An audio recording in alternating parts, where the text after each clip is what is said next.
And I was like, no, I wonder how many times when I was a kid, I was just the only one expressing how I was feeling. I feel like my style changes a lot. I do like to wear things that I feel like reflect a story. When I think about high school and the beginning of college, like I'd be late to school because I was so obsessively fixating on getting my makeup exactly right. I didn't like the way I looked, so I was trying to manipulate it in a way that I could be secure going out in the world with. I was not ugly, but I didn't get attention from people in like a romantic way. And however I existed in the world at that age, like other people were being asked on dates and I wasn't. And so I just chalked that all up to, you're not cute. And you need to like present yourself in a certain way in order to get attention in that respect. I had long hair, full face of makeup, floral shirt, short skirt. I wore heels to school in high school, and we had 2 buildings that you had to walk back and forth between. Like I was really going the extra mile. And did it work? No, it never worked in the way I wanted it to, I don't think. Can you talk a little bit about what your style says about you? I think within my work, people might make assumptions that I'm like sensitive or have a lot of feelings. Those would be accurate. It's taken a while to be like, okay, that's not necessarily about what I'm doing, but I can do things to help put that at ease. I think you make an enormous impact, like just by the fact that you don't post on Instagram. Like I think it's very loud and clear where you're coming from, in like a really good way. Well, I don't know, where are you coming from? Right. I personally see that I get a lot of attention because of the work that I do. And that feels like a responsibility. People who don't have any information about me, of course, put together an image about me. So every little bit I give is playing into that image. Like even as an actor, I didn't imagine that I would have like a fan base. So what do I have to like say to these people? I have to see it as an opportunity, you know, like I feel like I have to interact with it somehow because it is such a powerful thing. And I feel like posting pictures of myself, I worry that it might cultivate the idea that I want or need these people's attention when I don't, in relation to images of myself. Mm-hmm. I really do feel like there are things that need attention that aren't getting attention. It doesn't mean that that I don't like struggle with all the same things people struggle with like openly on Instagram or are working through using Instagram. I'm just scared people are gonna think I'm weird.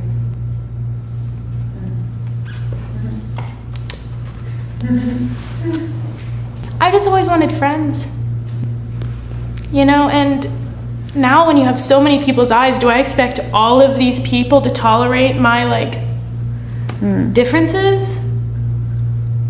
Do I expect all these people to embrace me fully for who I am? I do see it like as powerful to come more and more into myself, but I do find it very frightening. Because what if I turn a little bit to the left and everybody's like, oh, that was too much for me now, never mind. Growing up with your sensitivity, how was that for you, like in your family? I feel like a lot of the time, like I would do things or act in a certain way, but I'd be met with like a lot of love, and then like a lot of rejection and like just like cruelty. From your family, like from parents and stuff. Yeah, where it's like, you're amazing, you're the worst. I think like I dream of the day in which I might feel like really neutral about myself. I would sometimes like be uncomfortable or emotional, or I'd like spill something and I'd be upset about it. That was just another thing I was like doing wrong. Like not only did I spill the thing, but then I was upset about it. But why are you not cleaning it up? You know? I was like, I don't know. I'll do that now. I thought that I was really just a burden for everybody and that they were just having a hard time tolerating me, like seemingly everybody did. Living in that space definitely cultivated a lot of behaviors in me that I've since let go of. In order to survive that space, I was a different person than I am now. I was always aware of their own trauma. That's the other thing too. Like they talked a lot about their experiences growing up and how hard they were. So I was very focused on their story. Like people used to ask me about myself and I would just talk about my parents. I really, really care about them a lot. I really do appreciate they were consistently doing their best. Not even like physical abandonment, like emotional abandonment. Like that somebody will even like pretend like they're with you when they're not. Like the idea that I might expose those more intense parts of myself. I just got out of a pretty troubling relationship. I gotta admit, it replicated a lot of the stuff that I grew up with. You know, it's like if you're crying and you're freaking out, it's bad. And it's like, not for me. Sometimes I'm crying and then afterwards I'm like, okay, I had to let myself even know that I was upset or sad. You know, we can really cut ourselves off from how we feel. I don't think I didn't understand that I was like in a like abusive household until I was in college. And it took me out. I was very disturbed to find out that was my story. I didn't realize. What? A psychologist told me. I was explaining something that had happened and they were like, you know, like the parent is the one that's responsible for the child, right? And I was like, shh.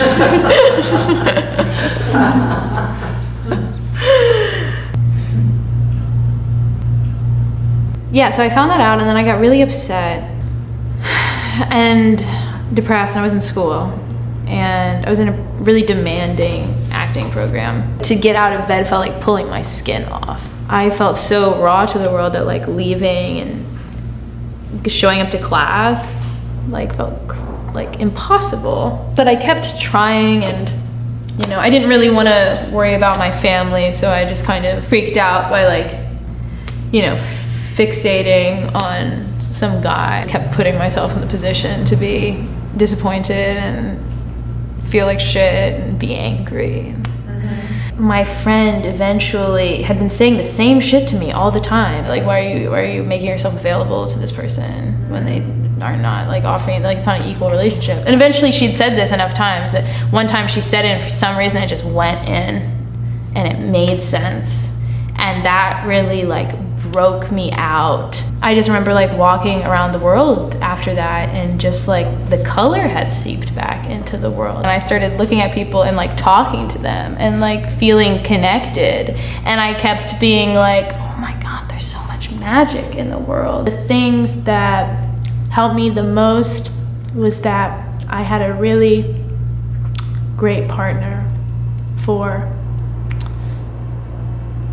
like 3.5 years after that, before I graduated, but which I learned a lot about what the person I could be if I was in a secure environment. When I get upset, I kind of lose control of myself. And that idea that I would ever do that, especially to somebody that I love, but to anybody really, is really horrifying to me.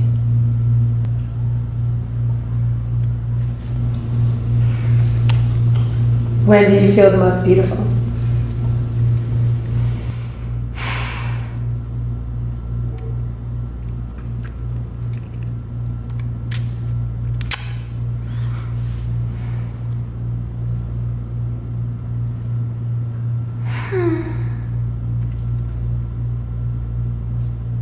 Maybe when I'm dancing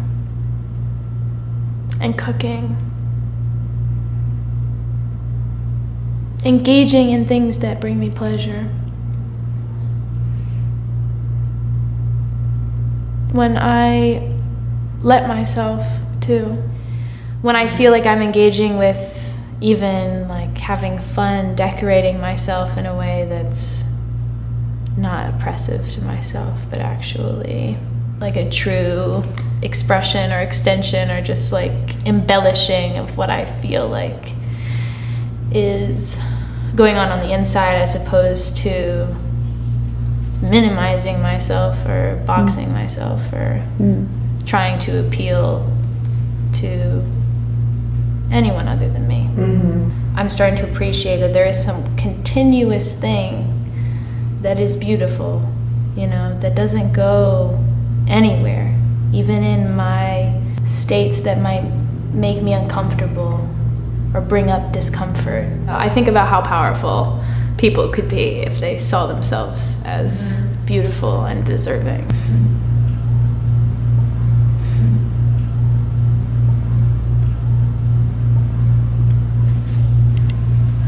I feel a lot, and sometimes it's horrible, but sometimes it's awesome.